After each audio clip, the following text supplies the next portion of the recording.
जन्माद्यस्य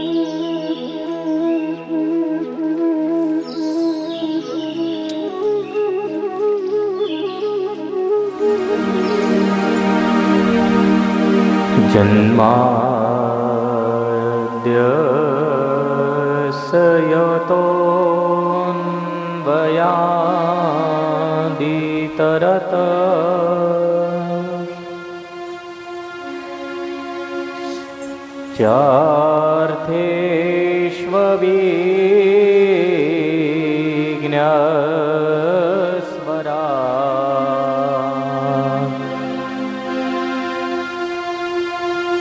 तेने ब्रह्महृदाय आदिकवये मुह्यन्ति सूरयः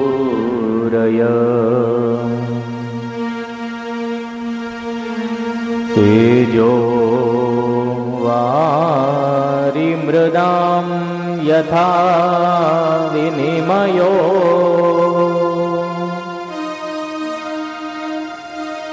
यत्र त्रिसर्गो मृषा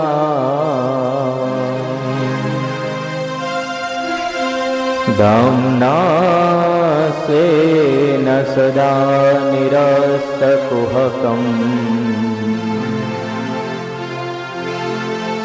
सत्यं परं धीमहि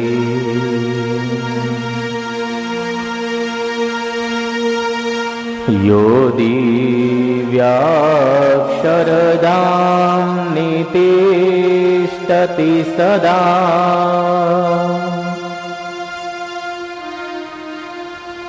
माया परेशर्मदे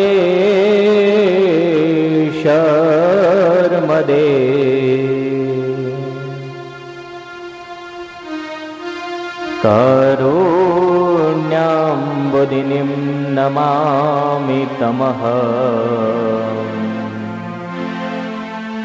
धर्मीं च धर्मप्रियम्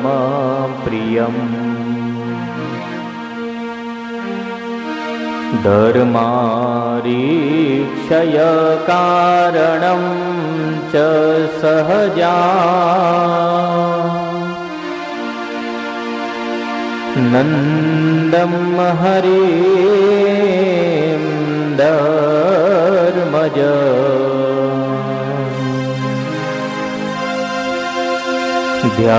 ध्यायेतं हरिकृष्ण स्वामी नमः सर्वोपरि श्रीहरि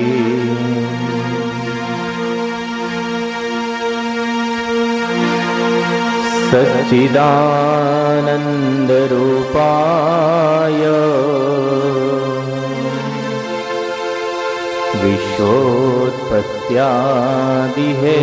विश्वोत्पत्त्यादिहेतवे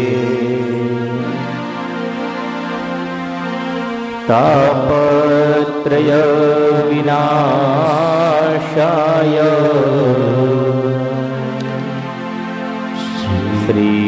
श्रीकृष्णाय वयं नमः। नारायणं नमस्कृत्य नरश्चैव नरोत्तमम्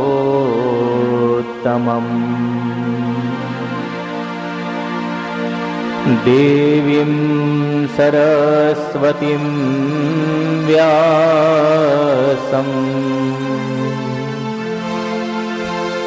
ततो जयमुदीरये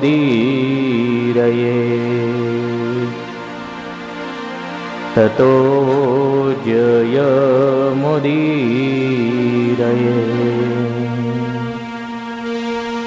ॐ अवतारिणे स्वामिनारायणाय नमो नमः। ॐ श्रीहरिकृष्णाय नमो नमः। ॐ श्रीपूर्णपुरुषोत्तमाय नमो नमः। ॐ श्रीसहजानन्दस्वामिने नमो नमः।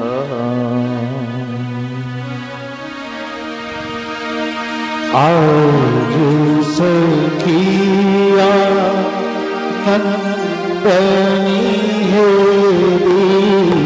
आज सखिया नंदनी है हरि तू जोई हरि छूने हरि मोख जोईने ओ थई छूने गेरी।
नारायण भगवान की जय, राधा कृष्ण देव की जय, लक्ष्मी नारायण देव की जय, भागवत भगवान की जय, बालकृष्ण लाल की जय, विघ्न विनायक देव की जय, श्री काष्ठभंजन देव की जय।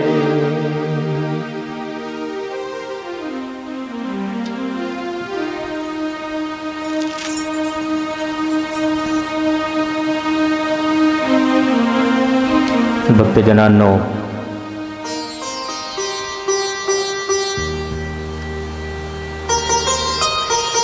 आजपासून भागवत सप्ताहाचा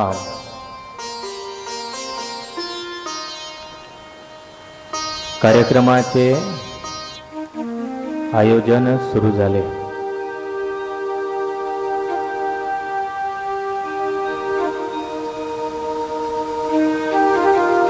कोणचे पण सत्कार्य परमेश्वर यांच्या कृपेने होत असतं।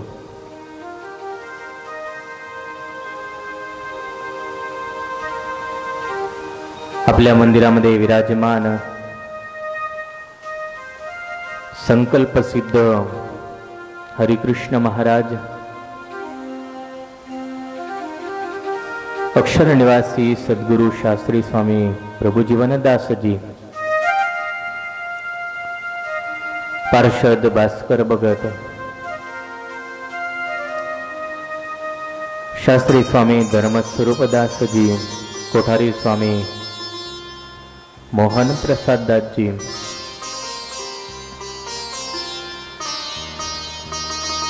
यांच्या आशीर्वादाने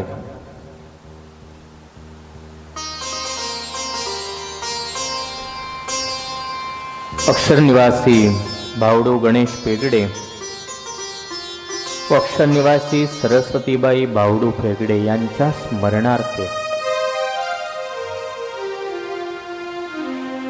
परमभक्त प्रेमचंद भावडू पेगडे व संपूर्ण त्यांचा परिवार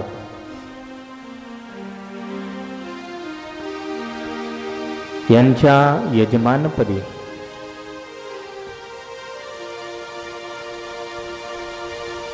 यावर्षी भागवताच्या कथेचा आरंभ होत आहे।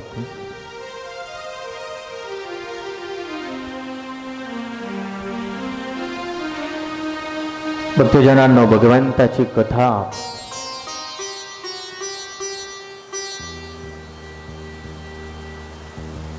शास्त्रांनी या कथेला अनेक उपमा दिली आहेत।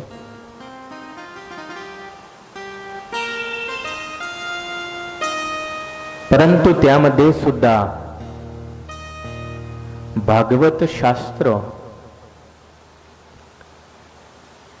या भागवत शास्त्राचे कथन ऐकणे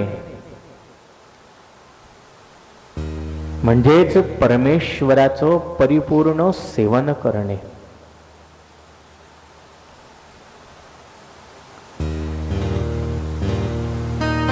ज्याप्रमाणे आपल्याला मंदिरामध्ये भगवंताचं एक स्वरूप दिसत आहे,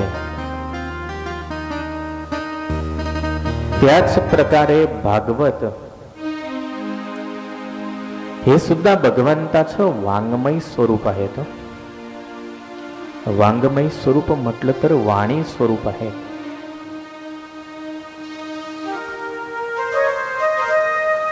आणि जे भगवंताचं स्वरूप होत असतं ते भगवंताचं स्वरूप अति महान असतं।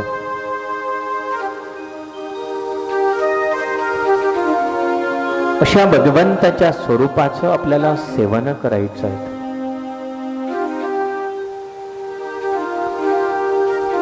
तुम्ही सर्व इथे बसलेलो आहोत, कित्येक वेळ सर्वांनी भागवताची कथा ऐकली असेल।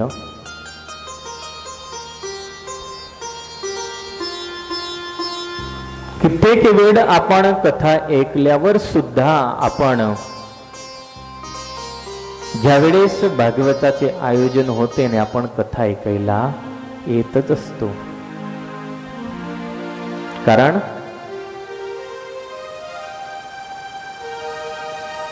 परमेश्वराचं स्वरूपच असं आहे की त्यामधून काही ना काही नित नवीन आपल्याला मिळत असतं.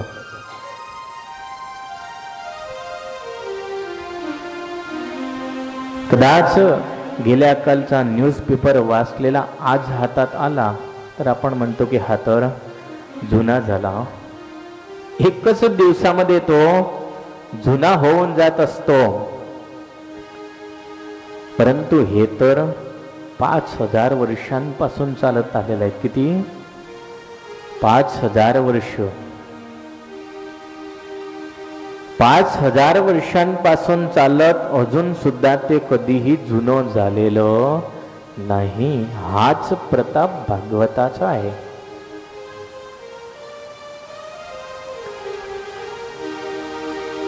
खूप काही भगवंताच्या कथेचा महिमा आहे.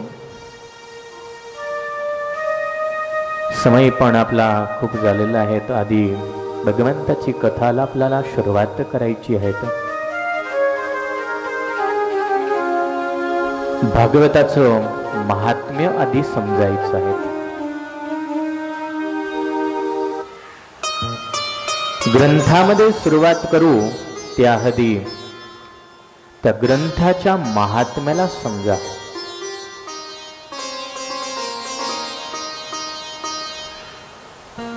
कोणतीही गोष्ट आपल्याला परिपूर्ण जाणायची असली तर त्यावेळेस आपण तिची चौकशी चौघ बाजूनं करत असतो.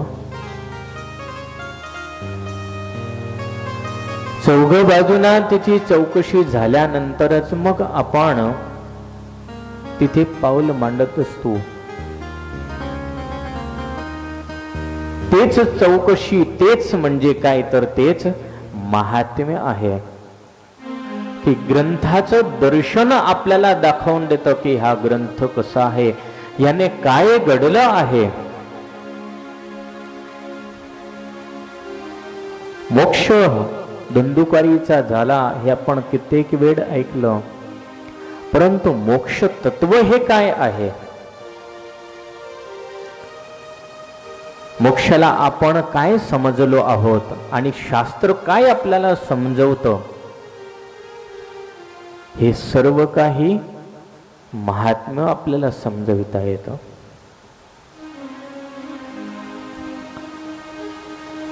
भागवताचे महात्म्य हे पण अति सुंदर आहे.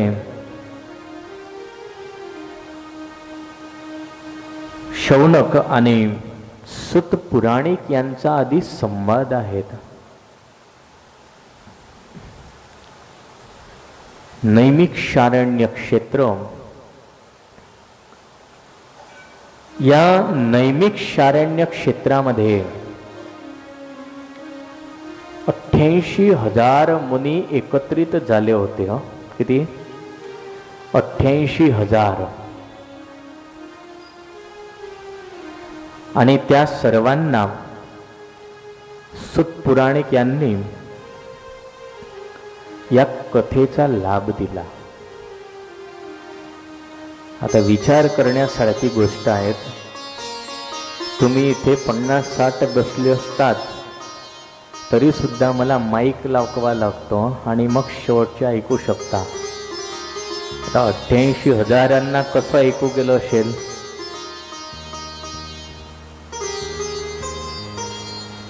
परंतु भक्त हो, ती सर्व दिव्य शक्ती होती. त्यांचे एक इंद्रिय म्हणजेच कर्णेंद्रिय फक्त वक्त्याकडे होते. मन हे वक्त्याकडे होते, दुसरं कुठेही न होते. त्या कारणी त्यांना सर्व काही ऐकू येत असायचं. जर मन नसलं तर भले मी मोठे मोठे एवढे स्पीकर लावले तरी सुद्धा तुम्हाला ऐकू येणार नाही.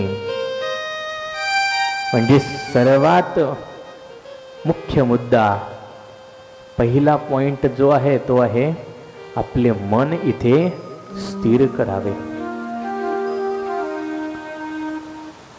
मन ज्यावेळेस स्थिर होईल त्यावेळेस भगवंताची कथा हे आपल्यामध्ये उतरेल.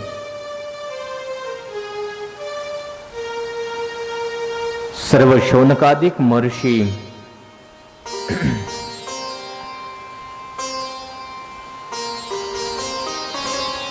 नैमिक शारण्य क्षेत्रामध्ये बसलेले होते आणि त्यावेळेस सुत पुराणी यांना सर्वांनी विचारलं आहेत की पुराणी,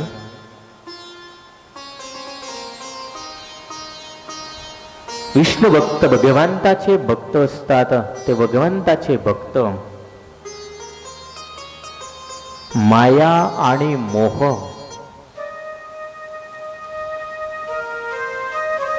त्याचा त्याग करून आणि परमेश्वराला कशा रीतीने पावत असतात, कशा रीतीने भेटत असतात.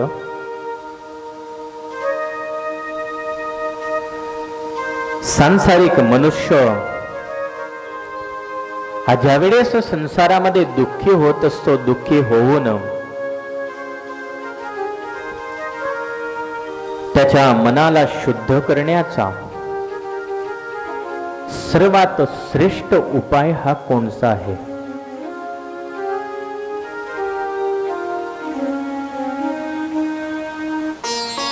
ज्यावेळेस शौनक महर्षी यांनी सुत पुराणिक यांना प्रश्न विचारला आहेत आणि सोबत सांगू लागले की या प्रश्नांचं उत्तर एक केवळ आपणच देऊ शकता.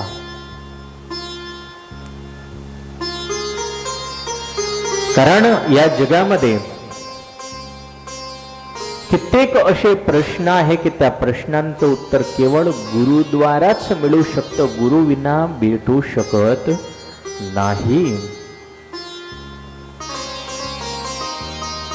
सर्व शौनकादिक महर्षींनी हात जोडले, हात जोडून म्हणू लागले की हे महर्षी, हे पुराणिक,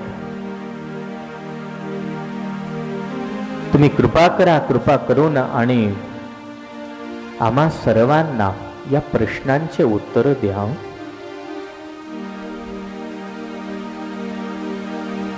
तुम्ही जे कथामृत म्हणत आहोत, की जे कथामृत असे आहेत की जे भक्तीला वर्धन करणारे आहेत, असे जे काही चरित्र असतील परमेश्वराचे, जे काही ज्ञान असेल ते सर्व आम्हाला द्या, की जेणे योगे संसारामध्ये राहिलेले मनुष्य हे सुद्धा परमतत्वाला भेटू शकतील.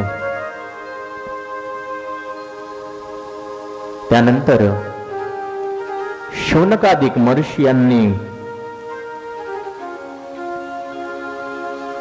सुत पुराणिक यांना प्रश्न विचारले आहेत.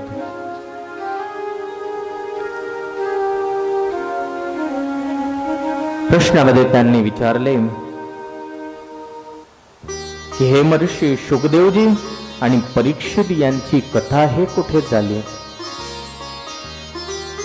आणि ज्यावेळेस कथेचा प्रारंभ झाला होता त्यावेळेस देवतागण तिथे आले होते. देवतागणांनी शुकदेवजी यांना काय सांगितलं होतं?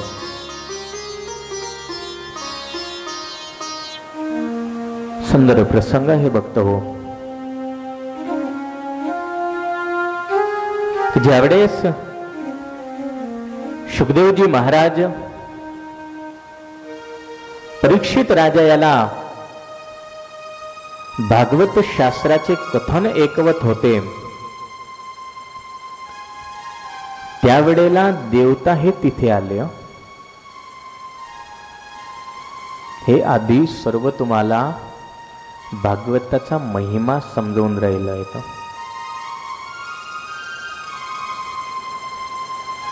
ज्या ठिकाणी भागवताचा कथेचा आरंभ झाला होता तिथे देवतागण आले. देवतागण हातामध्ये अमृताचा कळश घेऊन आले.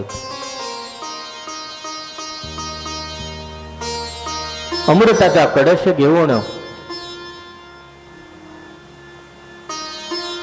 शुकदेवजी यांच्या सन्मुख उभे राहिले. सन्मुख उभे राहून आणि शुकदेवजीला म्हणू लागले की महाराज,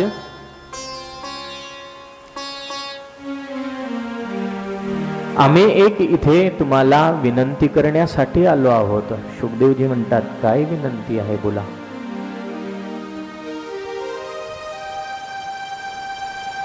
देवतागण म्हणाले, आमच्या जवळ हा अमृताचा कळस आहे. आपण इथे परीक्षिताला अमर करण्यासाठी बसलो आहोत. तर हा अमृताचा कळस घ्या आणि तुम्ही परीक्षिताला द्या. परीक्षितेला द्या आणि आम्हाला कथामृत द्या. जे कथामृत तुम्ही परीक्षिताला देत आहात तेच कथामृत तुम्ही आम्हाला द्या आणि आम्ही तुम्हाला एक अमृत देत आहोत. ज्या वेळेस देवतांनी अशा रीतीची वाणी उच्चारली त्यावेळेस शुकदेवजी महाराज हसू लागले. आणि शुकदेवजी महाराज त्यांना म्हणू लागले, कस्वदा कथा लोके काचक मणिर महान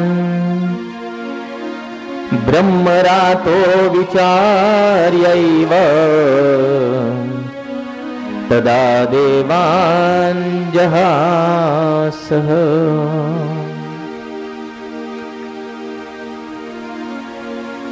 शुकदेवजी म्हणतात,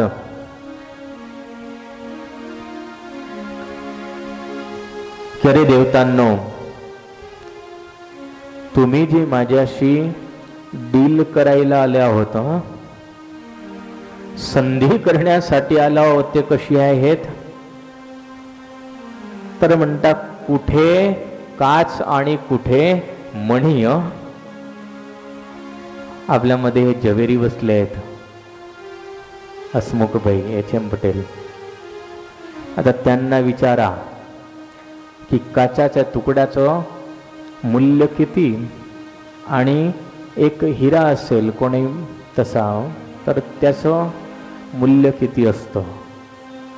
काचाचा तुकडा कितीही भारी असला, कितीही चांगला असला तर शेवट तो काचच असतो. तो कधीही मणी होऊ शकत नाही.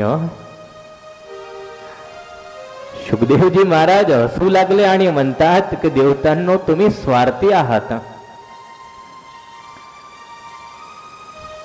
जेव्हा पण तुम्ही येतात त्यावेळेला स्वार्थ बरी तुमची गोष्ट असते, परंतु ह्या गोष्टीमध्ये काहीही तथ्य नाही. कारण जे मी अमृत या परीक्षिताला देत आहेत ते अमृत कसं आहेत, शरीराला अमर करणार नव्हे, परंतु ते अमृत तर आत्म्याला अमर करणार आहोत.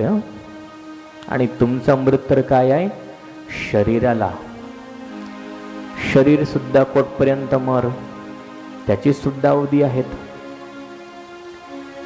काही शेवटपर्यंत शाश्वत तर नाही.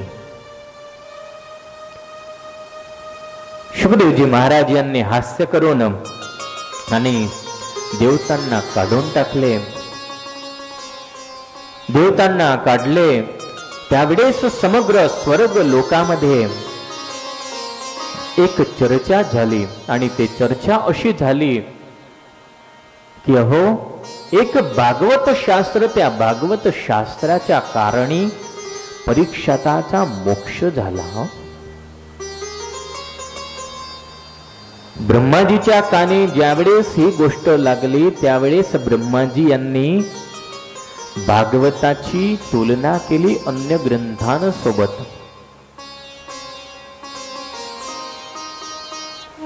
एक त्राजवा घेतला आहे आणि त्यामध्ये एक बाजूला भागवत ठेवलं, एक बाजूला वेद पुराण अधिक समग्र ग्रंथ ठेवले.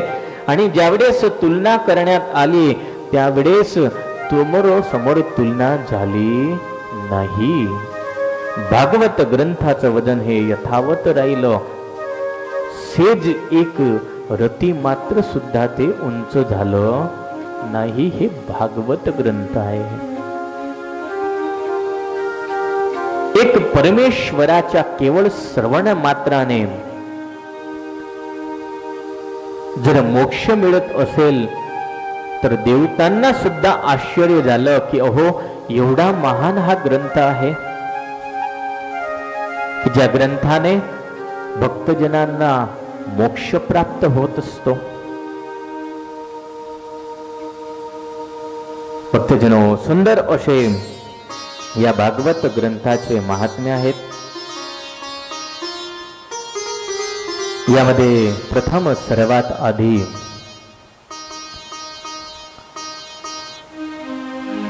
भक्ती आणि सनकादिक यांचा मेळाप होत असतो. नारद महर्षी यांचा मेळाप होतो असतो. खूप सुंदर प्रसंग आहेत.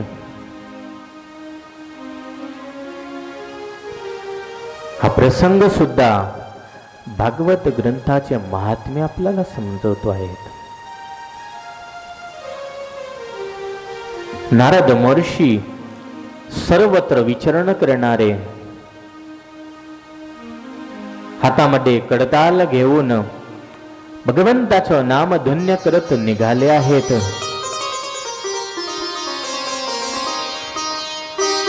नाम धन्य करीत करीत त्यांनी एक दृश्य बघितलं. दृश्य त्यांनी अशा रीतीचं बघितलं की एक नवीवान स्त्री हे बसलेली होती. त्या नवीवान स्त्री, तिच्या दोघं बाजूला छोटे छोटे तिचे 2 मुलं बसले होते.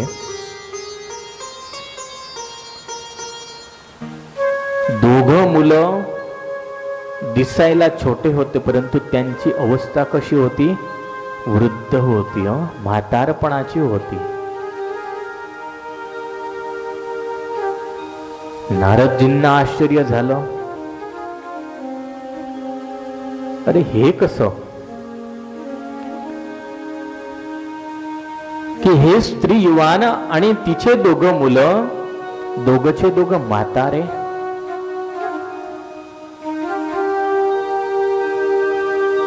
नारदजी तिच्या जवळ गेले आहेत. जवळ जाऊन आणि विचारू लागले की तुम्ही कोण आहात देवी?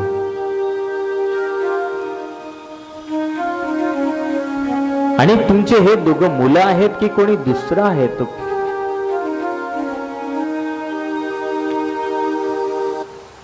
जवळ जाऊन विचारलं. त्यावेळेस प्रश्नाच्या उत्तरामध्ये भक्तिदेवी यांनी सांगितलं की मुनी,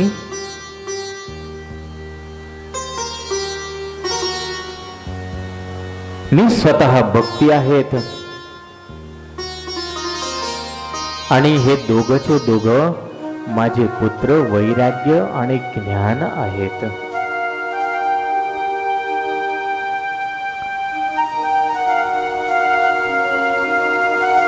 नारद महर्षीला म्हणू लागले की हे मुने, हे साधो, क्षणम तिष्ठ, थोडीक वार तुम्ही इथे उभे राहा. माझ्या मनाची व्यथा मला तुम्हाला सांगायची आहे.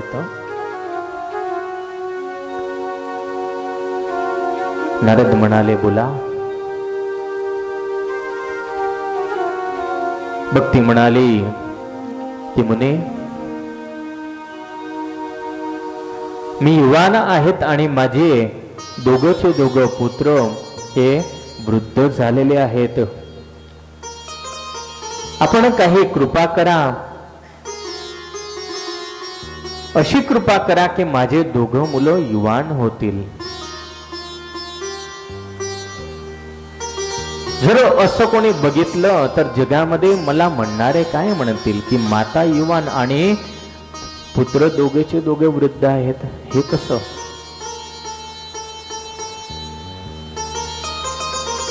आणि मी तर स्वयं भक्ती आहेत.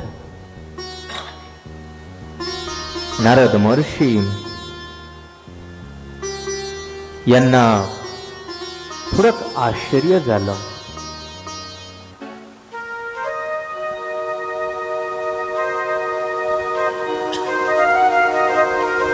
नारदांना आश्चर्य झालं की हो, हे तर बरोबर गोष्ट आहेत.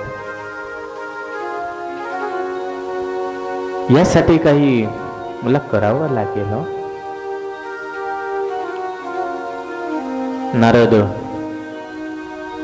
भक्तीला म्हणू लागले की देवी, हे सर्व असं झालं याचं कारण काय? त्यावेळेस भक्तीने नारद महर्षी यांना सांगू लागलं की हे नारद महर्षी, माझा जन्म हा द्रविड देशामध्ये झाला. कर्नाटक मध्ये मी वृद्धीला पामली, महाराष्ट्रामध्ये कुठे कुठे माझी वृद्धी झाली आहेत आणि गुजरात मध्ये तर मी जीर्ण झालेली आहोत. अशा रीतीची माझी व्यथा आहे. यामधून तुम्ही मला काहीतरी मार्ग निघेल, माझे पुत्र युवान होतील अशी माझ्यावरती कृपा करा. नारदांना विचार आला की चला, मी सतत भगवंताचं स्मरण करीत असतो, भगवंताचं स्मरण करीतो, त्यासाठी जरूर भगवंताच्या स्मरणाने यांच्यामध्ये संचार करतो, म्हणजे कदाच हे दोघंचे दोघं वृद्धावस्थेला पामलेले युवान होतील. आणि त्यावेळेस नारद महर्षी त्या दोघं मुलांच्या कानामध्ये वेदमंत्रांचा उद्घोष करू लागले.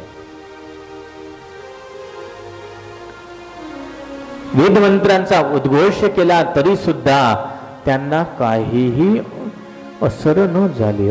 थोडंसंही त्यांच्यामध्ये परिवर्तनच झालं नाही. विशेष म्हणून शास्त्रांचं पाठ करू लागले तरी सुद्धा त्यांच्यामध्ये काही परिवर्तन न होता नारद महर्षी यांना चिंता झाली. नारद महर्षी यांना विचार आला की हो, बघा तर खरी की ज्या वेद मंत्रांनी स्वयं देवता सुद्धा येत असतात, ज्या वेद मंत्रांनी अनेक देवतांची प्रतिष्ठा होत असते आणि देवतागण तिथे येऊन आणि राहत असतात, त्या वेद मंत्रांचा मी उच्चार केला तरी सुद्धा काहीही फरक पडला नाही. आणि नारद महर्षी यांना चिंता झाली. नारदांना कधी चिंता नसते, परंतु आज नारद यांना चिंता झाली. आणि नारद म्हणू लागले की देवी, तू भक्ती आहे आणि हा कलियुग आहे. कलियुगामध्ये परमेश्वराला तो अधिक प्यारी आहेत. नारद महर्षी यांनी इथे भक्त हो कलियुगाचा महिमा सांगितला. यत्फलम नास्ति तपसा न योगेन समाधिना तत्फलम लभते सम्यक् कलौ केशव कीर्तना.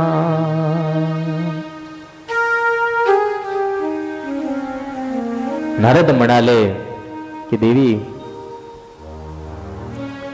हा कलियुग आहे आणि या कलियुगामध्ये यज्ञ यागादिक केलं, तप योग अधिक कित्येक वर्ष करून सुद्धा जे फळ परमेश्वराच्या नामस्मरणाने प्राप्त होत असतं ते फळ दुसऱ्याने प्राप्त होत नाही. एवढं परमेश्वराच्या नामस्मरणाचा महिमा आहे. नारद महर्षी म्हणाले की देवी तुम्ही चिंता करू नका.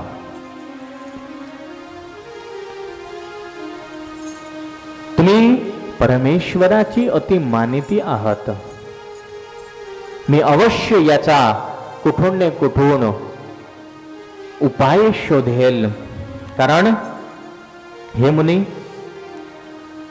तुम्ही ज्याच्या हृदयामध्ये राहत असतात, हे देवी तुम्ही ज्या मनुष्याच्या हृदयामध्ये जात असतात त्या मनुष्याच्या हृदयाचं परिवर्तन होत असतं आणि तिथे साक्षात परमेश्वराचा आविर्भाव होतो. त्यासाठी तुम्ही तेच राहा. याच्यासाठी मी उपाय शोधतो. नारद महर्षी चिंतातुर होऊन निघाले आहेत. महर्षी फिरत फिरत बद्रिकाश्रम येथे आले. बद्रिकाश्रम येथे सनत कुमार सनकादिकांची भेट झाली.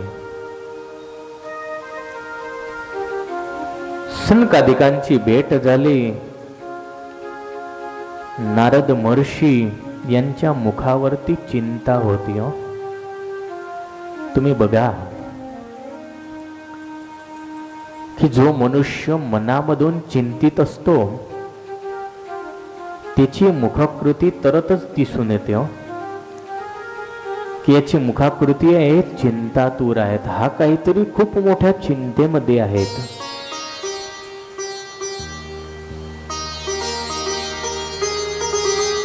सनत कुमारांनी विचारलं की अहो महर्षी,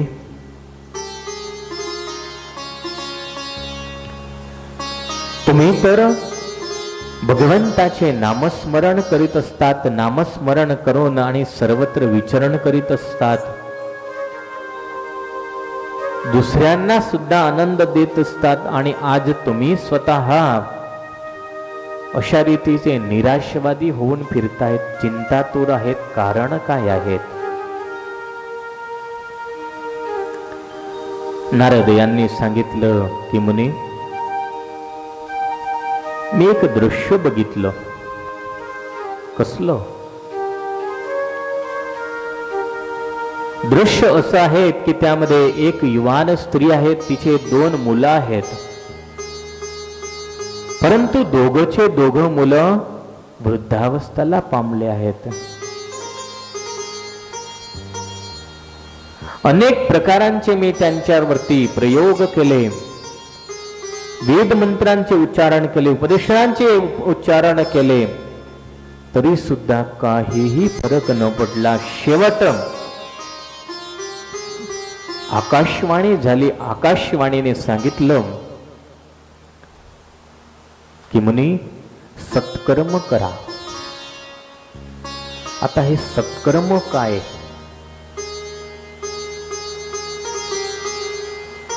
सत्कर्म कोणाला म्हणावं आणि कोणतं असं सत्कर्म करेल की ज्या कारणी ते दोघंचे दोघं मुलं युवान होतील? त्यावेळेस सनत कुमार सनकादिक यांनी अति सुंदर सौम्य भाषेमध्ये सांगितलं की मुनी, सत्कर्म म्हणजे दुसरं काही नव्हे, परंतु त्या दोघांना तुम्ही ज्ञान यज्ञामध्ये घेऊन जा. ज्ञान यज्ञ करा. त्या ज्ञान यज्ञामध्ये हे दोघं जातील म्हणजे अवश्य त्यांची अवस्था हे वृद्धावस्था मिटून जाईल आणि पुन्हा ते यौन होऊन जातील. आणि ज्यावेळेस नारद महर्षी यांनी ऐकलं की सत्कर्म म्हणजेच ज्ञानयज्ञ, ज्ञानयज्ञ म्हणजेच की जिथे परमेश्वराच्या स्वरूपाचं ज्ञान प्राप्त होत असतं. आत्मा परमात्म्याचं ज्ञान प्राप्त होतं. जीवात्म्याला की जिथे भगवंताचं ज्ञान प्राप्त होऊन जीवात्मा भगवंताकडे जात असतो, परमेश्वराचे आराधन करतो, हेच सत्कर्म आहे. भक्तजनो, इथे आपल्याला एक संत पुरुषांचा महिमा हे दृष्टांत समजवतो की ज्यावेळेस जीवनामध्ये आपल्याला असं वाटतं की आपल्याजवळ काहीही मार्ग नाही, कित्येक वेळ मनुष्य हताश होऊन जातो, निराश होऊन जातो, त्यावेळी शास्त्र म्हणतात की एक दोन स्थान आहेत. दोन, पहिल्यात पहिलं तर शास्त्र आणि दुसरं संत. शास्त्र याच्यासाठी समजावं लागतं. शास्त्र थोडं कठीण असतं, एकदम समजलं जात नाही. परंतु संत हे असे असतात की तुम्हाला अगदी सरळ समजावून देतात. त्यासाठी आपल्या संतांनी खूप सुंदर आपल्याला सांगितलं, भजिले भगवान साचा संतने बडी. भजिले भगवान साचा संतने बडी. भजिले भगवान साचा संतने बडी. भजनमा विश्वास राख, भजनमा बड़ी. भजनमा विश्वास राख, भजनमा बड़ी. हे पूरा मेरा, पूरा मेरा पाठ कैसे रे करी. पूरा मेरा पाठ कैसे करी. भजिले भगवान साचा भक्ति में पड़ी. भजिले भगवान साचा भक्ति में पड़ी. भजिले भगवान साचा संतने मळी.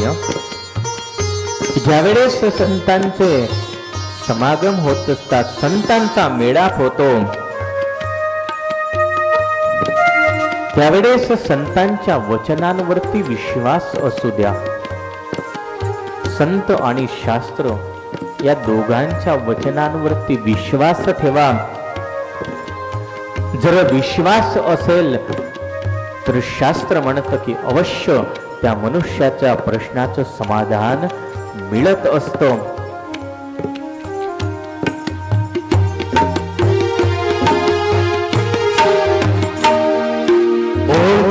अविनाशी रे कान मागळी.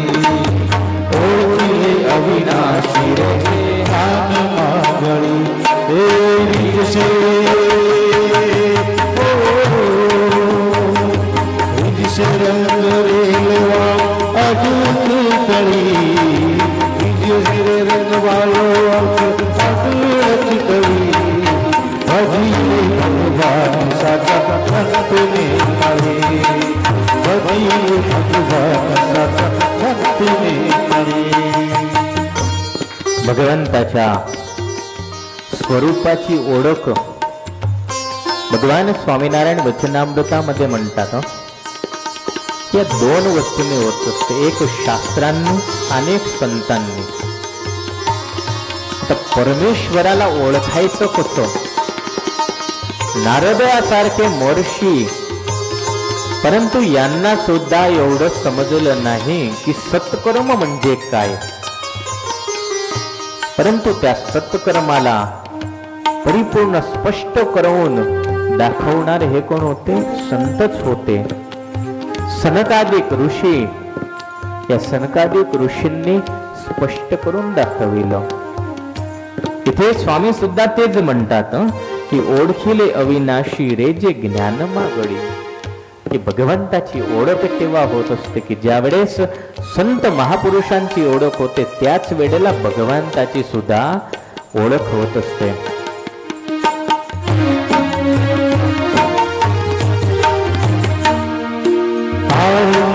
डुकराळवेळी भीक सेवळी काळोख डुकराळवेळी भीक सेवळी कामनी हो कामनी तुझे काज से करी कामनी तुम तने काज से करी भजी भगवान सचा भक्त ने भजी भगवान सचा भक्त ने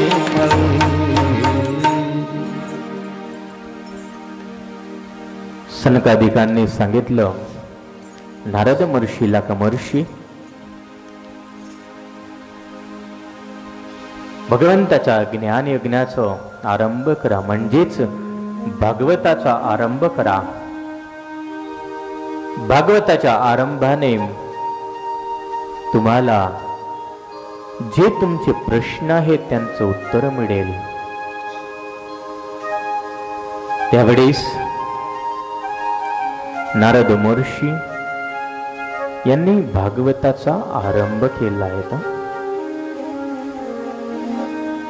भागवताचा आरंभ केला आणि त्यामध्ये सनकादिक यांना वक्ता म्हणून ठेवलं आहेत आणि श्रोतामध्ये सर्व ऋषी महर्षी हे आले आहेत. सुंदर असे आनंदवन आहेत. आनंदवन म्हणजे आजचं ऋषिकेश, तिथे भागवताच्या कथेचा प्रारंभ झाला. त्या आनंदवनामध्ये अनेक ऋषी हे आले आहेत. ऋषी येऊन आणि तिथे कथेचा प्रारंभ झाला. ज्यावेळेस सर्वांना बातमी मिळाली की आनंदवनामध्ये नारद महर्षी, सनत कुमार, सनकादिक सर्वचे सर्व खूप मोठा ज्ञानयज्ञ करून राहिले आहेत, त्यावेळेस शास्त्र म्हणतं की त्यावेळेस त्यामध्ये भृगु ऋषी, वशिष्ठ, चव्हाण, गौतम अधिक अनेक ऋषी महर्षी स्वतःचे शिष्य, स्वतःच्या पत्न्या घेऊन आले आहेत. एवढेच नव्हे, नदी, तळाव, पर्वत सर्वचे सर्व मनुष्याकृती धारण करून तिथे आले. भगवंताची कथा ऐकण्यासाठी आले आहेत. सनत कुमार भगवंताची कथा करू लागले. भगवंताची कथा करू लागले. सर्वचे सर्व बसून आणि भगवंताच्या कथेचा आरंभ तिथे झाला आहे.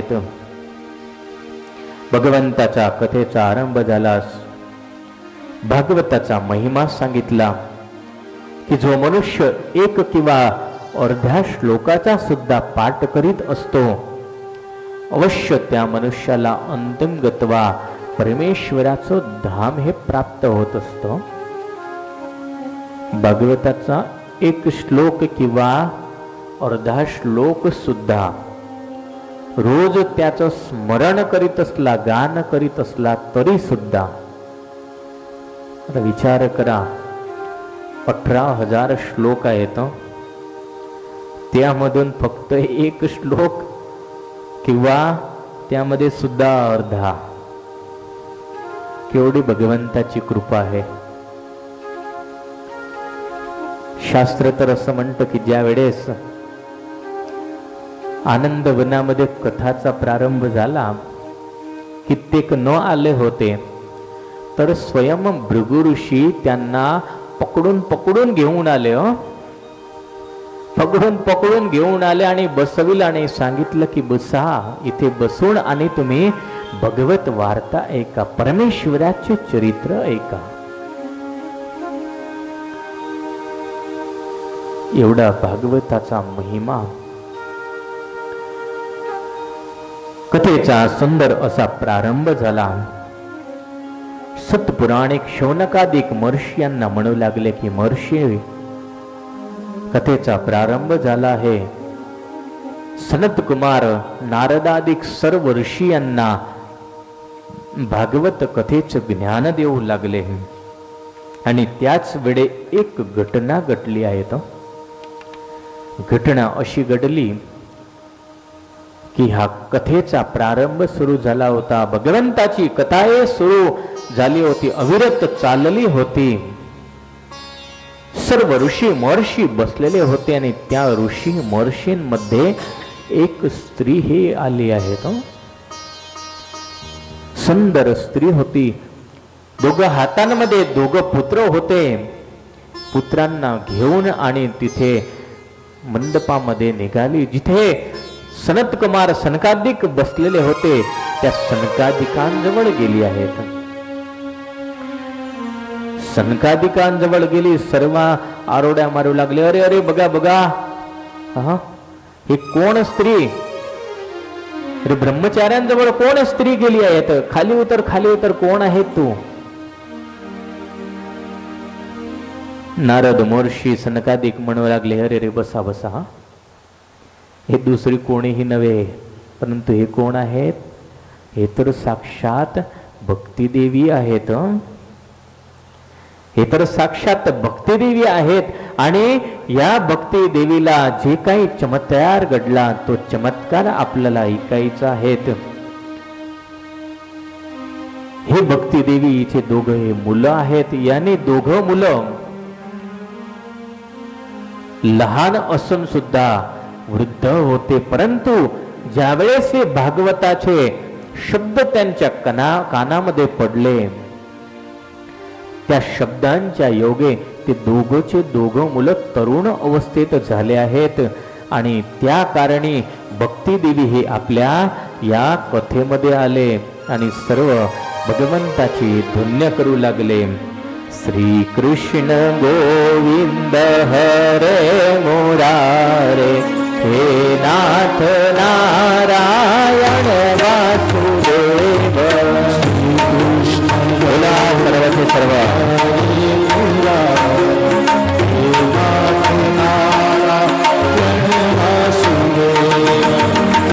कृष्ण गोविंद हरे मुरारे, हे नाथ नारायण वासुदेव.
तिथे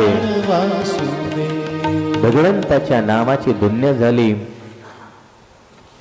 सनत कुमार सनकादिक सर्वांना म्हणू लागले की मुनिगणांनो ऐका, हे भक्ती आहेत. कोण आहेत? भक्ती आहे. हे भक्ती म्हणजे आपण ज्यासाठी इथे बसलेलो आहोत, ज्या परमेश्वर तत्वाला प्राप्त करण्यासाठी बसलो आहोत, ते तत्व या भक्ती देवीच्या योगाने मिळत असतो. तुम्ही बघा, कुठेही कोणत्याही सत्संगामध्ये जा, कोणत्याही संतांजवळ बसा, त्यांच्या मुखून तुम्हाला एकच शब्द मिळेल, काय? भक्ती करा. भक्ती कराल तर परमेश्वर मिळतील, बाकी परमेश्वर तोपर्यंत मिळत नाही. ते भक्तीच कोणती? परमेश्वराची 9 प्रकारची भक्ती. तेच भक्ती स्वयं आज इथे आपल्या या कथेमध्ये आली आहेत. सनत कुमार म्हणू लागले, हे देवी, तुम्ही तर अशा आहात की ज्यावेळेस कोणी मनुष्य तुम्हाला धारण करीत असतो त्यावेळेस तो मनुष्य निर्धन असला तरी धनवान होत असतो. खूप भक्त हो, सुंदर सुंदर उपदेश दिलाय तो. आपल्याजवळ टाइम सुद्धा नाहीत, म्हणजे थोडी कथाल आपल्याला पुढे पुढे चालवायची आहे. तर आता मला असं वाटत असेल की स्वामी चालले चालले चालले आहे, कारण शास्त्रांची मर्यादा असते. 7 दिवस म्हणजे असं नसतात की कुठेही मन आलं तिथे थांबून द्यायचं आणि कुठे मन आलं तिथून सुरू करायचं. शास्त्रांची मर्यादा असते. जोपर्यंत पहिला दिवस सांगायचा असतो तोपर्यंत सांगावाच लागतो. सनत कुमार यांनी सांगितलं की हे देवी, तुम्ही ज्याच्या हृदयामध्ये आविर्भाव होत असतात तो मनुष्य परमेश्वर तत्वाला परमेश्वराला पावत असतो. बघतो तुम्ही सर्वांना एक कदाच दृष्टांत उदाहरण मालूम सुद्धा असेल. आपले महाराष्ट्रीयन संत झाले, विठ्ठलपंथी होते, चोखा मेला. त्यांचं काम काय होतं? पशूंचे चर्म काढणे. आता पशूंचं चर्म काढणं त्यासाठी स्पेशल शब्द आहेत, मी बोलत नाही तो, परंतु त्यांचं काम ते होतं. ज्या वेळेस वृद्धावस्था आली आणि वृद्धावस्थामध्ये गावामधून पशु घेऊ जाऊ लागले, मरलेलं पशु. आता एकटे माणूस होते, पशुला घेऊन जाऊ न शकले, खेचू न शकले. खेचून जायचं होतं, खूप जड वाटू लागलं. त्यावेळेस स्वयं नारायण, स्वयं परमेश्वर हे त्यांच्या सोबत आले आणि त्यांच्यासारखीच वेशभूषा परमेश्वराने धारण केली आणि धारण करून आणि ते दोघचे दोघं थेट गावापर्यंत घेऊन गेले.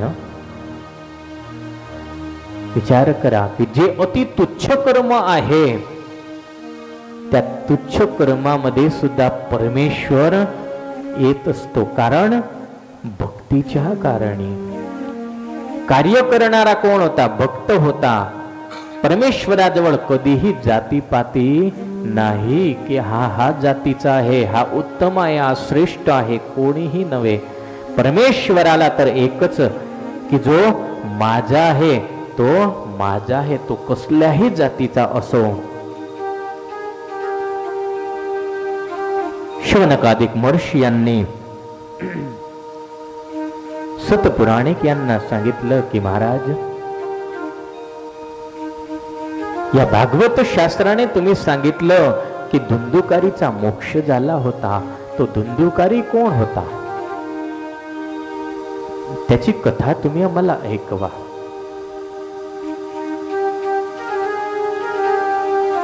सनत कुमार शौनकादिक महर्षींना सुंदर धुंदुकारीची कथा ऐकवू लागले आहेत. सनत कुमार म्हणाले, सतपुराणिक शौनकादिक महर्षींना म्हणू लागले की हे महर्षींनो,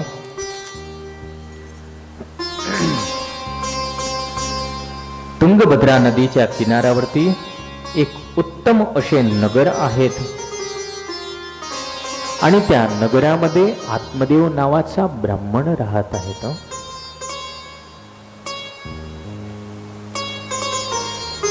तो आत्मदेव नावाचा ब्राह्मण खूप ब्रह्मनिष्ठ होता. स्वतःच्या वर्णांप्रमाणे, स्वधर्माप्रमाणे परमेश्वराचे आराधन करीत असायचा.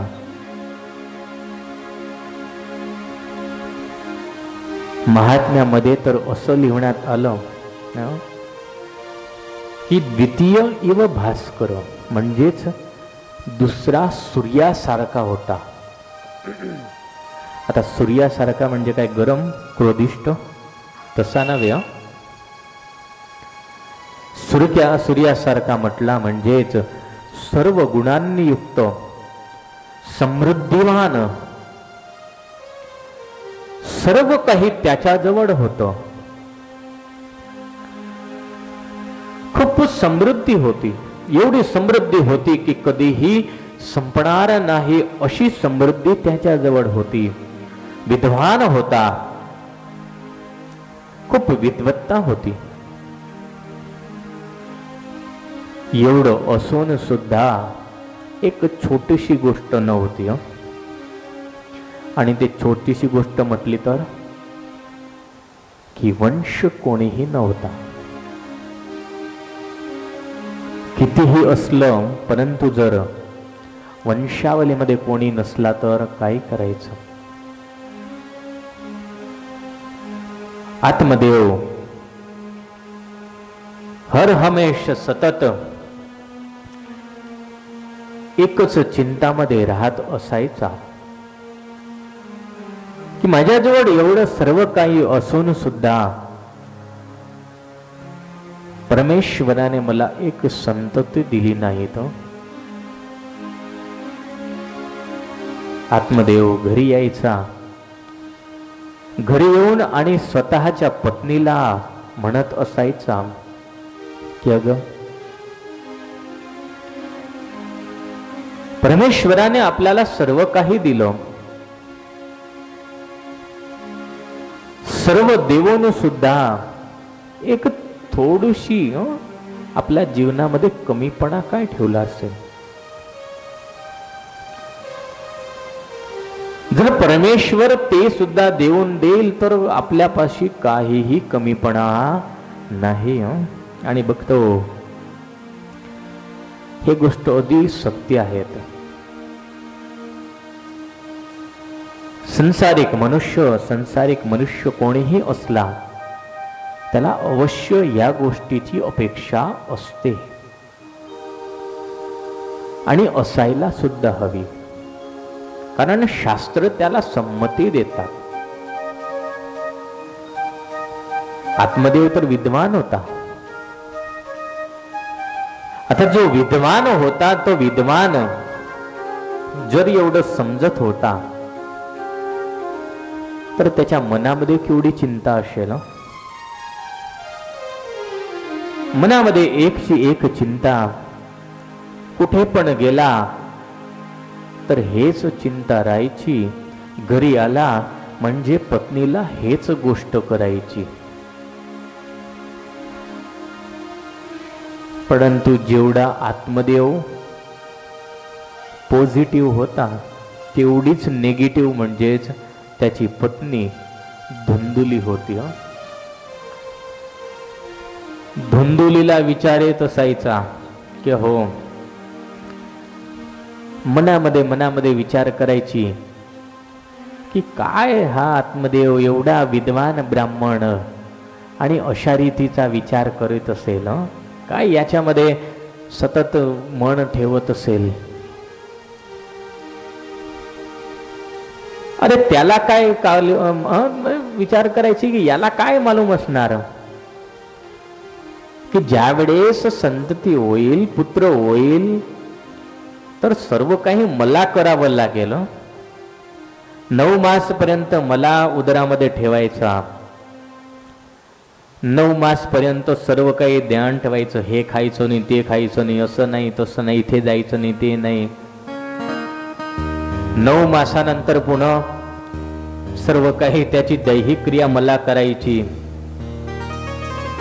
आता एवढं सर्व मला करायचं आणि याला पुत्राची इच्छा आहे. जेवढी इच्छा आत्मदेवाला पुत्राची होती त्यापेक्षा जास्त नाहीची इच्छा धुंदुलीला होती. धुंदुलीला असं होत असायचं की नाहीच झाला तर खूपच चांगलं. धुंदुली सदा सर्वदा त्या विचारांमध्ये राहायची आणि आत्मदेव ह्या विचारांमध्ये राहायचा. बघतो तुम्ही सर्व गृहस्थ बसले आहात, एक गोष्ट सांगतो. भले कितीही मोठी तुमची उमर असो, वडील आहोत तुम्ही खूप माझ्यापेक्षा, इथे गृहस्थाश्रम हा एक विचाराने चालला पाहिजे. कदाच शरीर दोघांचे भिन्न असले परंतु दोघांचे मन, दोघांची विचारधारा ही एकच असायला पाहिजे. एवढं लक्षात ठेवा, ज्या दिवशी दोघांची विचारधारा जुदी झाली म्हणजे ते असे फाटे निघतात. न्यूज मध्ये तुम्ही बघा की 50-50, 60-60 वर्षामध्ये त्यांचं डिवोर्स होतं. आता 50 वर्ष म्हणजे त्याचं अर्ध आयुष्य गेलं, अर्ध आयुष्य त्याने भोगविलं, अर्ध्या आयुष्यानंतर तो डिवोर्स करतो आहे. काय आहे ते? त्यासाठी शास्त्र समजवतात की हरहमेश पती पत्नी या दोघांची विचारधारा एक असायला पाहिजे. हो, कित्येक वेळ असू शकतं, स्वभावश कधी कधी होत असतं, भांडण होतं. भांडण म्हणजे चर्चा होत असते, विचारणा होत असते, काही होत असतं. परंतु त्यामधून एकाला पडावं लागत असतं. आपण तुम्ही बसले आहोत, हे जेवढी विजळी बढते आहेत ना, पंखा फिरतो आहेत, लाईट जळतो आहेत, दोघांमध्ये एक प्लस पॉइंट आणि एक मायनस पॉइंट असतो. आता विचार करा की दोघंचे दोघं जर प्लस लावले तर काय होईल? धडाके होतील, मग फटाके फुटतील इथे. त्यासारखं आपल्या जीवनामध्ये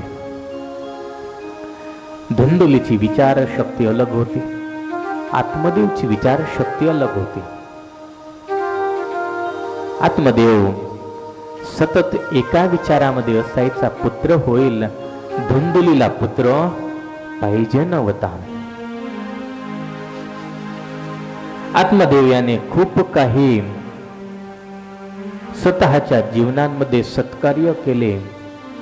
स्वतः ब्राह्मण होता, अनेक यज्ञागदी केले, तरी सुद्धा मिळाले नाहीत. शेवट आत्मदेव शरीरापासून, विचारांपासून थकला. थकून आत्मदेव हा एक दिवस विचार केला की जर माझ्या जीवनामध्ये संतती नाही तर मला जीवण्याचा काहीही हक्क नाही. विचार करून आत्मदेव हा निघाला. आत्मदेव आत्महत्या करण्यासाठी निघाला आहेत. आत्महत्या करण्यासाठी निघाला. ज्या ठिकाणी आत्महत्या करणार होता तिथे एक संत मिळाले. विचार झाला की चला शेवट संतांना मिळू, संतांजवळून काहीतरी मिळेल. संतांजवळ बसला. संतांना हात जोडून सांगितलं की महाराज, मी ब्राह्मण आहेत, आत्मदेव माझं नाव आहेत, विद्वान आहेत, शिकलेला आहेत, दर्शन शास्त्रांचा ज्ञाता आहेत मी, परंतु माझ्या जीवनामध्ये एक थोडीशी कमीपणा आहेत. संत म्हणाले, बोला, काय तुझ्या जीवनात कमीपणा आहेत सांग. महाराज, सर्व काही असून मला काही संतती नाही. संतती नाही. संतती जर मला झाली तर खूप आनंद होईल. संत म्हणाले, ठीक आहे, चालेल. संत खूप कोणी महापुरुष होते. संतांनी ध्यानमग्न होऊन आणि आत्मदेव याचे प्रारब्ध बघितले. प्रारब्ध बघितले. संतांनी सांगितलं की आत्मदेव, अपेक्षा सोडून देव.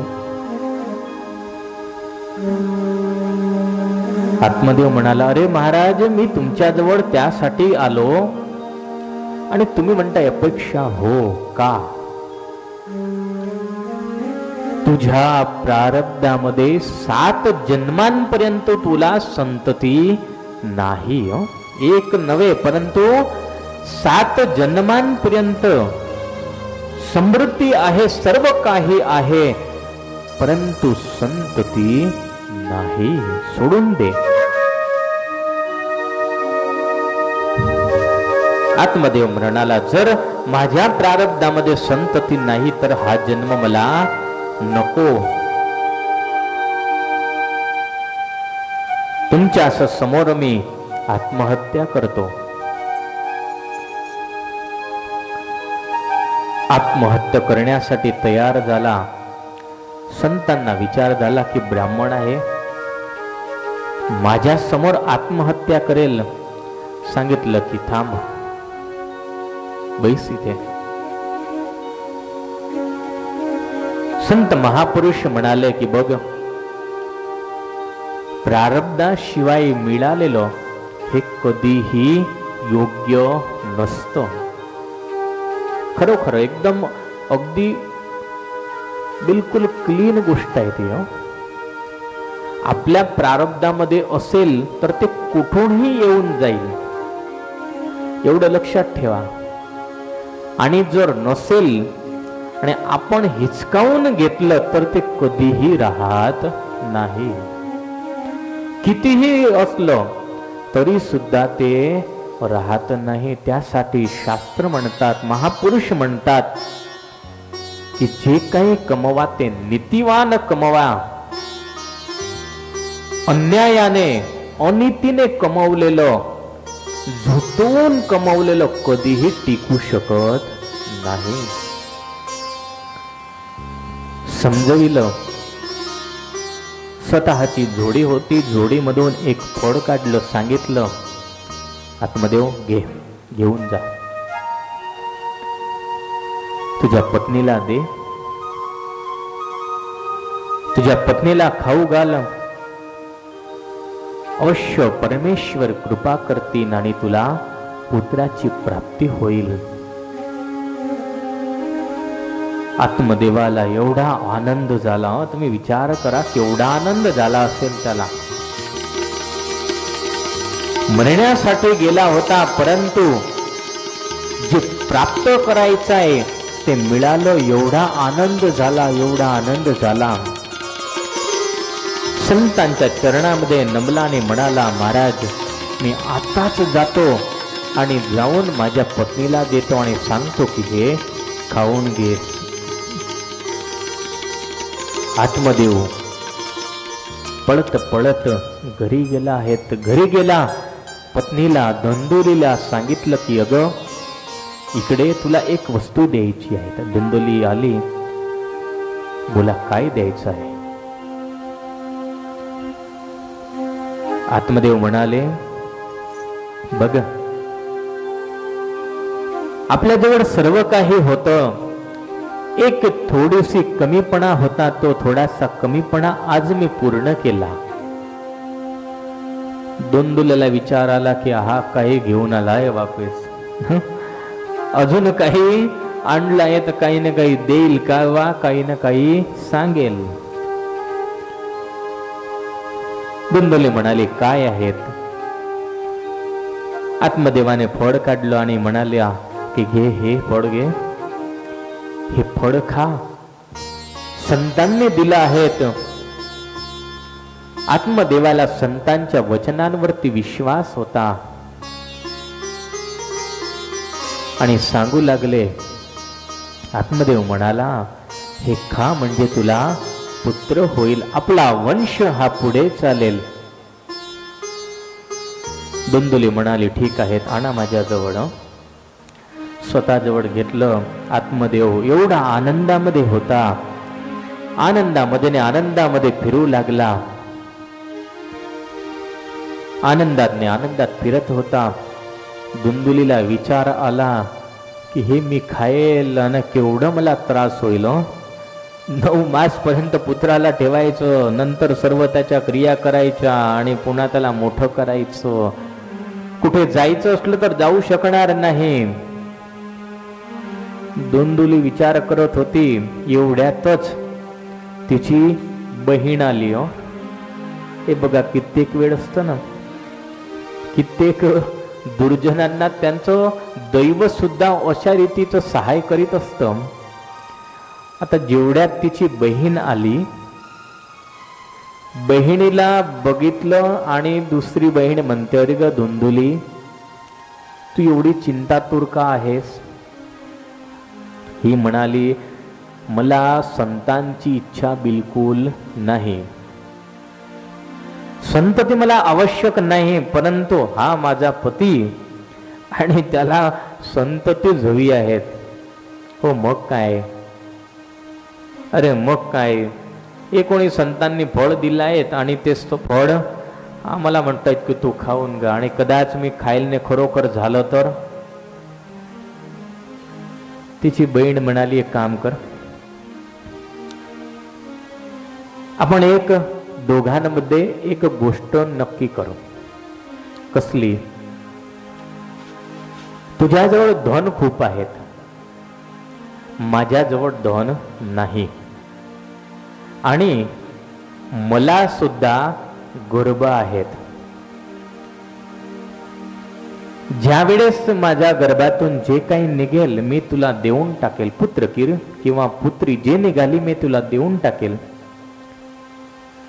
त्या बदले तू मला पैसे देऊन दे. हे म्हणाली, त्यामध्ये काय, चालेल. आणि मग हे फळ, अरे फळची काय चिंता करते, फळ गाईला खाऊन दे, हा पहे गाईला खाऊन दे. आणि असं कुठे आहे की एवढं फळ खाल्ल्याने निश्चित होणारच? हे म्हणाली, ही गोष्ट पण बरोबर आहे. दोघांमध्ये नक्की होऊन गेलं, दुर्जनाला दुर्जन मिळून जातो, तशी गोष्ट हे आहेत.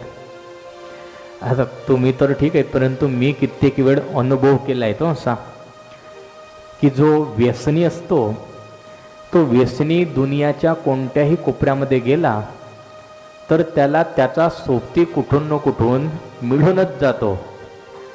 तो पिणारा असलो की तो चोळणारा असलो, आणि त्या दोघांमध्ये साठगाठ अशी होऊन जाते, तो थोडी फटक्यात अशी देऊनच देतो ना, हा खाऊनच घेतो.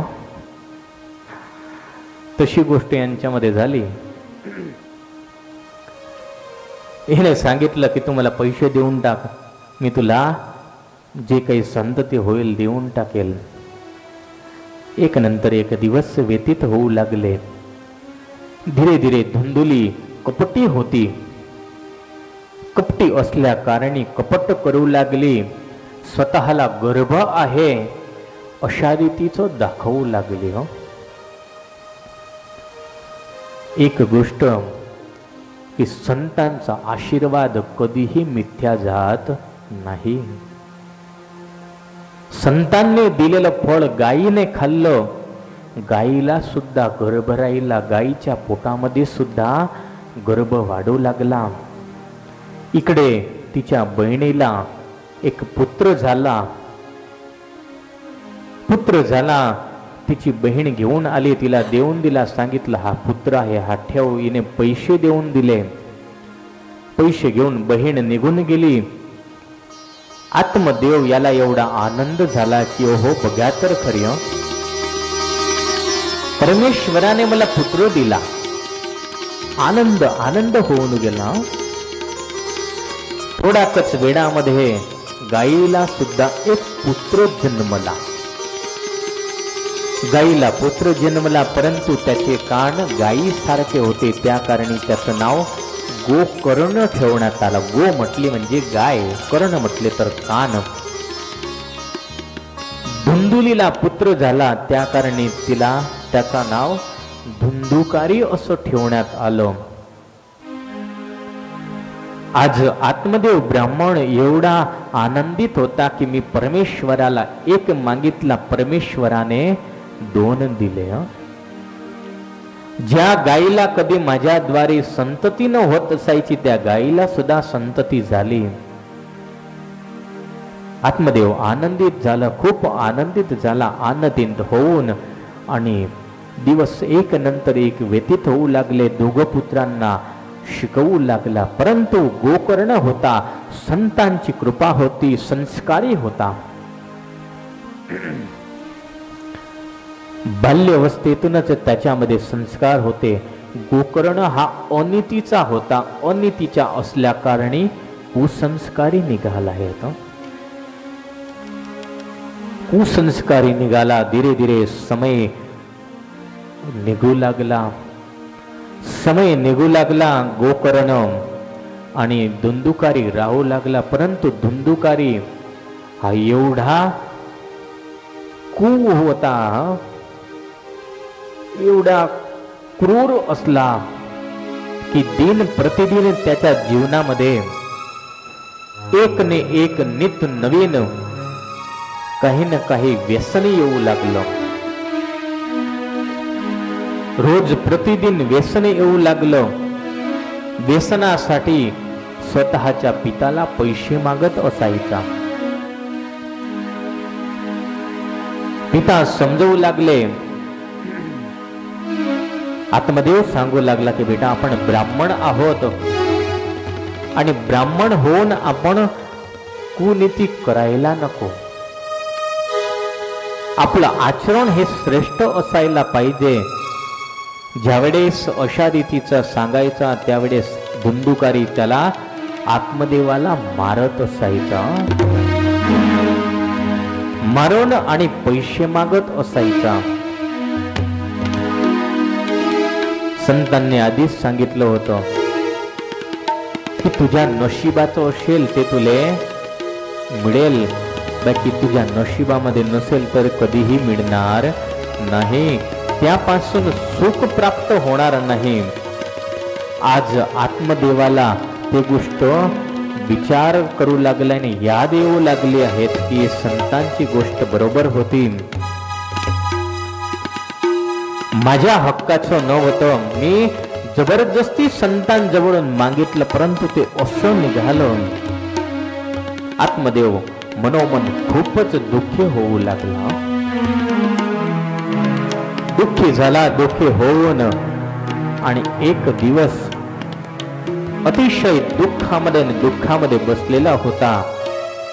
त्याच वेळेला स्वतःचा पुत्र गोकर्ण हा त्याच्या जवळ आला आहे आणि गोकर्ण येऊन आणि पित्याला सांगू लागला की पिता, मी तर गायीचा पुत्र आहे, तुमचाच आहेत, परंतु तुम्हाला सांगतो की तुमची आता उमर झालेली आहे, वृद्धावस्था होत आहेत. हे सर्व काही तुम्ही सोडून आणि एक परमेश्वराचं आराधन करा. कारण ज्यापर्यंत जीव हा मनातून सोडत नाही तोपर्यंत कधीही सुटू शकत नाही. कारण संत महापुरुष म्हणतात की ह्या जीवाला स्वतः हर हमेश एकच रीतीचं गुमान असतं की अजून तर मी कित्येक दिवस पर्यंत जीवणार आहे, कित्येक दिवस पर्यंत राहणार आहेत. परंतु तसं कधीही होत नाही. आयुष्य किती असते आपली? 50-60 वर्षाची. 50-60 वर्षामध्ये आपल्याला सर्व काही करायचं असतं.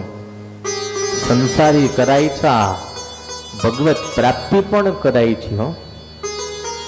भगवत प्राप्ती केव्हा होते? कोणी समजवेल तर, बाकी होत नाही. कारण हा स्वभाव तसा आहे.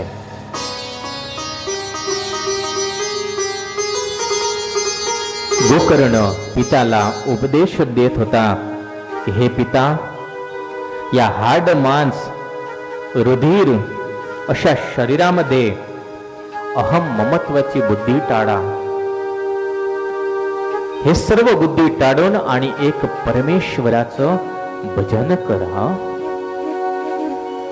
संत महापुरुषांनी सुंदर पंक्ती लिहिलेली आहेत. जीव शाने फरे छे गुमान मा, गुमान मा तारे रेहू बाडाना मकानमा सारे हरे छे अभिमानमा तारे रेहू बाडाना मकानमा तारे रेहू बाडाना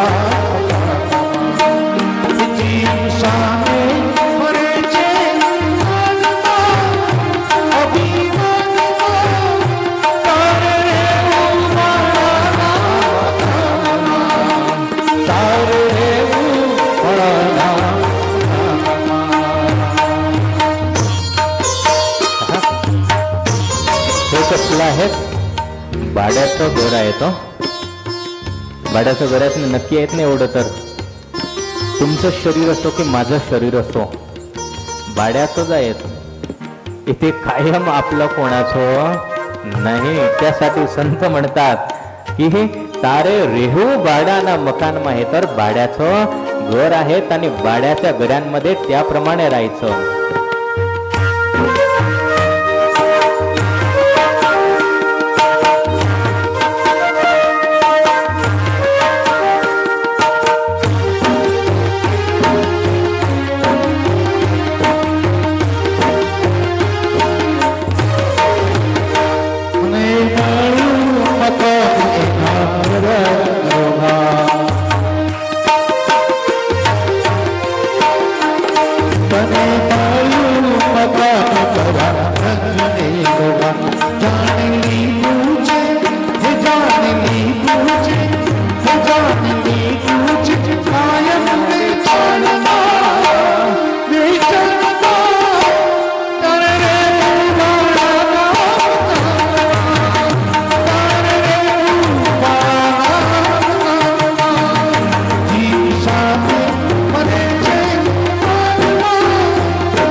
सुंदर भजन आहे का परंतु आपल्याला एवढी वेळ नाही संतांनी सुंदर सांगितलं की ज्याने याला रंगरोगाण करीत असतो रोज दिन प्रतिदिन काही ना काही सुंदर वस्त्र घालायचे तेल चोपडायचं हे करायचं ते करायचं सर्वच करायचं एवढं सर्व करून सुद्धा जर ह्या शरीराने परमेश्वर प्राप्ती झाली नाही तर एवढं समजा की हे शरीर व्यर्थ आहे हो आपण लाख करोड रुपयाची गाडी आणली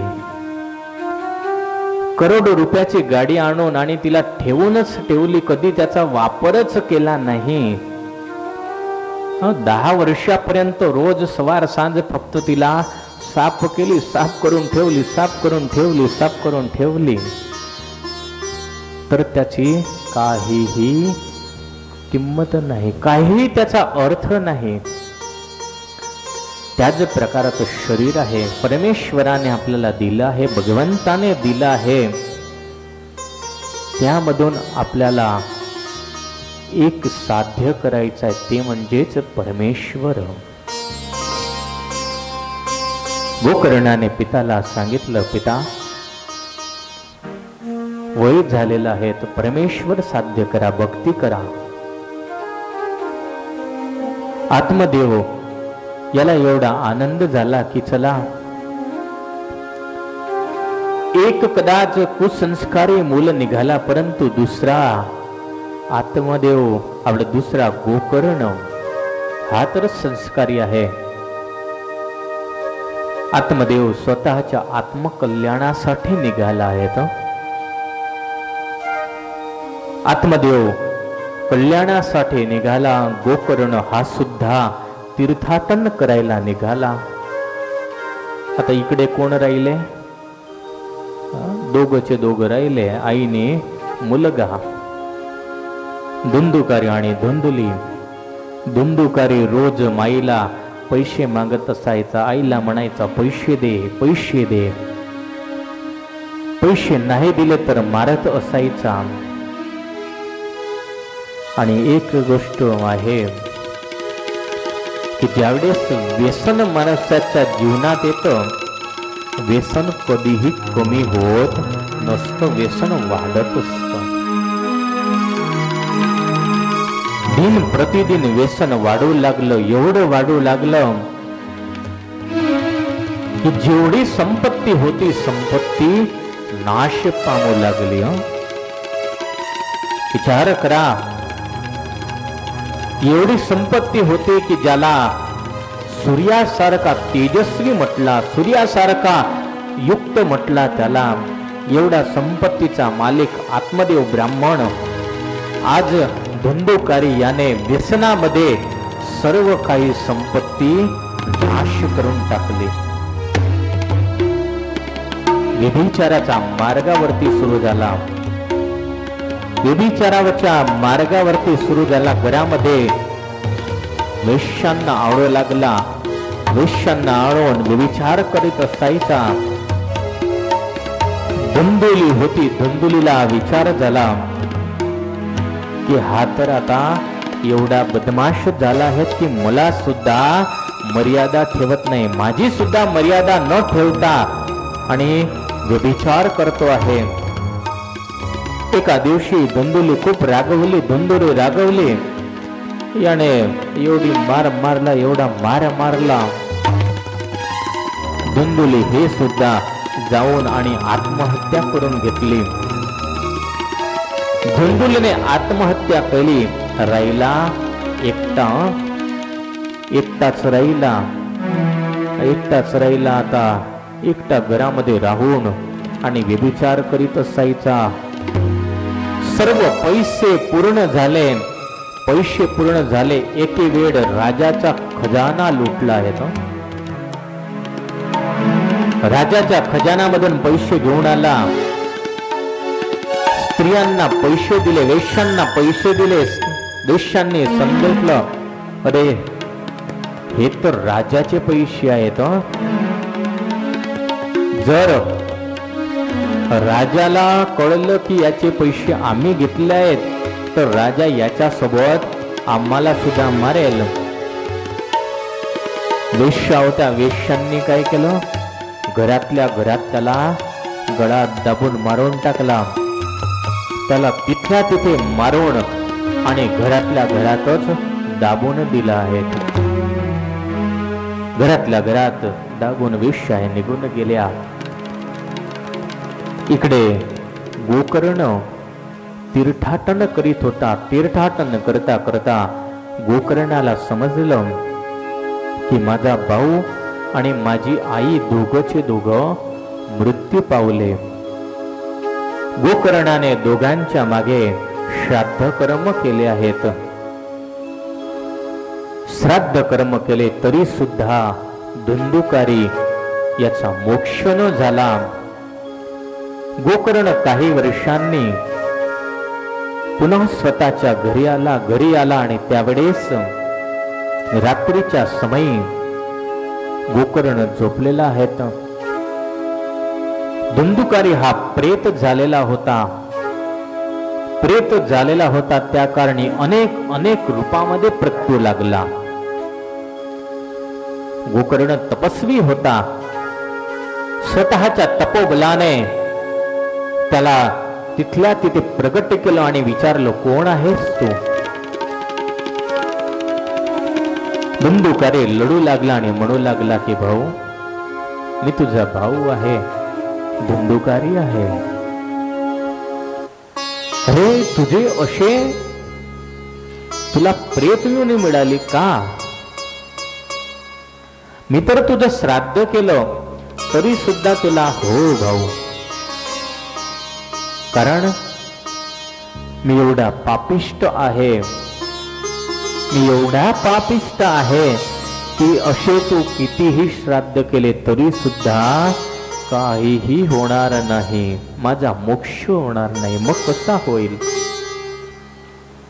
धुंदुकारी रडू लागला, एवढा रडू लागला. भाऊला म्हणतो, भाऊ तू तपस्वी आहे, संस्कारवान आहे, या योनीतून मला सोडव, इथे खूप दुःख आहे. गोकर्ण म्हणू लागला, उद्याच्या दिवशी या योनीतून सोडवण्याचं तुला सूर्यनारायण यांच्या जोड विचारेल. काय केल्याने तू या योनीतून सुटशील? प्रभात झाला, सकाळ झाली आणि त्यावेळेस गोकर्णाने सूर्यनारायण यांना थांबविलं आहे. गोकर्ण महातपस्वी होता, एवढा तपस्वी होता की त्याच्या अंजलीला घेण्यासाठी स्वयं सूर्यनारायण सुद्धा उभे राहत असायचे. सूर्यनारायण उभे राहिले त्यावेळेस गोकर्णाने विचारलं की प्रभू, माझा भाऊ प्रियत योनीला पावलेला आहे, अनेक श्राद्ध केले तरी सुद्धा त्याचा मोक्ष झाला नाही, त्याचा मोक्ष कसा होईल? सूर्यनारायण यांनी सांगितलं की भागवताची कथा कर, भागवताच्या कथेने त्याचा मोक्ष होईल. भागवताची कथाचा आरंभ करण्यात आला. भागवताच्या कथेचा आरंभ झाला. सर्व काही व्यवस्था गोकर्णाने केली. गोकर्ण स्वतः कथा वाचण्यासाठी बसला. एक स्थान धुंदुकार्याला बसण्यासाठी दिलं आहे. इथे स्थापन केलं आहेत ना, हे स्थापन असं तसं नसतं. आपण म्हणतो फक्त ठेवलेलं नसतं. यामध्ये सर्व जे नवग्रह आहेत, परमेश्वर आहेत, भागवत भगवान सर्वांना तिथे स्थापन केलेलं असतं. त्याच प्रकारे गोकर्णाने धुंदुकारीला बसण्यासाठी स्थान दिलं, परंतु धुंदुकारी एवढा पापिष्ट होता की त्याला पृथ्वीने बसण्यासाठी स्थान दिलं नाही. पृथ्वीला त्याचा भार झाला. पृथ्वी म्हणाली, मी तुझा भार सहन करणार नाही. त्यावेळेस गोकर्णाने एक वास होता, वास म्हणजे टोकर, बांबू, 7 गाठीचा बांबू होता. 7 गाठीच्या बांबू मध्ये त्याला स्थान दिलं की यामध्ये तू राहाय. यामध्ये राहून आणि कथा एक दिन प्रतिदिन धुंदुकारी कथा ऐकू लागला. एक दिवस पूर्ण झाला म्हणजे एक गाठ फाटू लागली, दुसरी, तिसरी, अशी करता करता 7व्या दिवशी 7 गाठ होत्या त्या फाटल्या गेल्या आणि 7 गाठी फाटल्या. बांबू हा फाटला आणि त्यामधून सुंदर एक नयनरम्य तेजस्वी देदीप्यमान पुरुष हा निघालेला आहे. जसा पुरुष निघाला त्याच वेळामध्ये भगवंताचे पार्षद आले. भगवंताचे पार्षद आले, त्या देदीप्य पुरुषाला स्वतःच्या विमानामध्ये बसविलं. गोकर्णाने थांबविलं. पार्षदांनो थांबा, विचारायचं आहे. काय विचारायचं? अहो, कथा ऐकण्यासाठी तर आम्ही सर्व कोणी होतो. मी श्रोता, वक्ता होता, हे कित्येक श्रोते होते, परंतु का याचा एकट्याचाच मोक्ष झाला, दुसऱ्याचा का झाला नाही? त्यावेळी पार्षदांनी सांगितलं की हे गोकर्ण ऐक, जसे भगवंताच्या चरित्रांमध्ये या धुंदुकराचे मन होते तसे कोणाचेही लागले नाही. धुंदुकारी पूर्ण दिवसपर्यंत भगवंताचे चरित्र ऐकत असायचा आणि रात्रीच्या वेळी त्याचं मनन करीत असायचा. अशा रीतीने सतत त्याला परमेश्वरात चिंतन झालं. त्या परमेश्वराच्या चिंतनाने तो प्रियत योनीमधून मुक्त होऊन आणि भगवंताचा पार्षद झाला आहे. अशा रीतीने तो भगवंताचा पार्षद झाला. पार्षद त्याला स्वतःसोबत घेऊन गेले. सतपुराणिक शौनादिक महर्षी यांना सांगू लागले की महर्षींनो, अशा रीतीचा हा सुंदर इतिहास आहे की ज्यामध्ये एक प्रेत, ज्या प्रेताची कसल्याही कारणे मुक्ती न झाली, परंतु एक भागवताच्या श्रवणाने त्याची मुक्ती झाली आहे. सतपुराणिक शौनकादिक महर्षी यांना भागवताचा महिमा सांगू लागले. सांगता सांगता श्रीमद भागवत सप्ताह विधी याचे लक्षण सांगितले आहेत. कधी करावा? श्रावण, आश्विन, कार्तिक, मार्गशीर्ष, आषाढ किंवा भाद्रपद हे सर्व महिने हे अति उत्कृष्ट आहे. या उत्कृष्ट महिन्यांमध्ये भगवंताची कथा हिचं आयोजन करावं. वक्ताचे लक्षण सांगितले की वक्ता हा धर्मवान असायला हवा. अनेक विध लक्षण सांगितले. त्यानंतर श्रोतांचे लक्षण सांगितले की कथा सांभाळणारे सर्व काही स्तोत्रगण आहेत, त्यांनी एकाग्र मनाने परमेश्वराची कथाही ऐकावी. अशा रीतीने सुत पुराणिक शौनकादिक महर्षी यांना भागवताचे महात्म्य सांगितले आहेत. इथे महात्म्य पूर्ण झालेले आहेत. भागवताचा प्रारंभ होत आहेत. भगवंताचे एक नामस्मरण करून आणि आपण भागवताच्या कथेला प्रारंभ करू. हात जोडून आणि भगवंताचं नामस्मरण करायचं आहे. ओम नमो भगवते वासुदेवाय. ओम नमो भगवते वासुदेवाय. ओम नमो भगवते वासुदेवाय.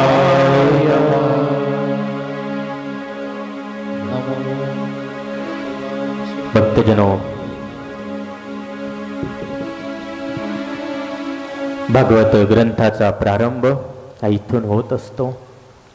आतापर्यंत आपण भागवताच्या महात्म्याची कथा ऐकली आहेत. भागवताचे मंगलाचरण आपण आधीच केले आहेत. सतपुराणिक शौनकादिक महर्षी यांना शुक महर्षी शुकदेवजी यांच्या चरणी नतमस्तक होऊन आणि नमस्कार केलेला आहे. त्यानंतर भागवताचे लक्षण सांगितले, भागवताची श्रेष्ठता ही सांगितली आहेत. 3 तापांचं निवारण करण्याची क्षमता या भागवतामध्ये आहेत. म्हणजेच जे 3 ताप म्हटले गेले आहेत, आध्यात्मिक, आदिभौतिक आणि दैविक, हे तिघचे तिघ ताप भागवत श्रवणाने नाश पामित असतात. भगवता प्रोक्त इति भागवत, भगवानाद्वारा याचं उच्चारण झालेलं आहे. परमेश्वराने स्वयं हे भागवत सांगितलेलं आहे. त्यासाठी याला भागवत असं म्हटलं जात असतं. भगवत हा प्रोक्त, प्रोक्त म्हणजे सांगितलेलं, भगवत भगवानाद्वारा सांगण्यात आलं, त्यासाठी याला भागवत असं म्हटलं गेलं आहे. श्रीमद भागवत सर्व शास्त्रांचं फोडरूप म्हटलं गेलं. कसं आहे तर सर्व शास्त्रांचं फोड आहे. कारण आधीच तुम्हाला सांगितलं की ब्रह्माजींनी तुलना केली, परंतु भागवत सोबत कोणत्याही शास्त्राची तुलना झाली नाही. त्यासाठी इथे भागवताला सर्व शास्त्रांचं साररूप म्हटलं गेलं. आणि साररूप म्हटलं गेलं म्हणजेच असं म्हटलं गेलं की हे भागवत कसं आहे तर ज्याप्रमाणे एखाद्या फळामध्ये रस असतो, संपूर्ण वृक्षामध्ये तर रस असतो. आता आंब्याची गोष्ट आहे, बरोबर.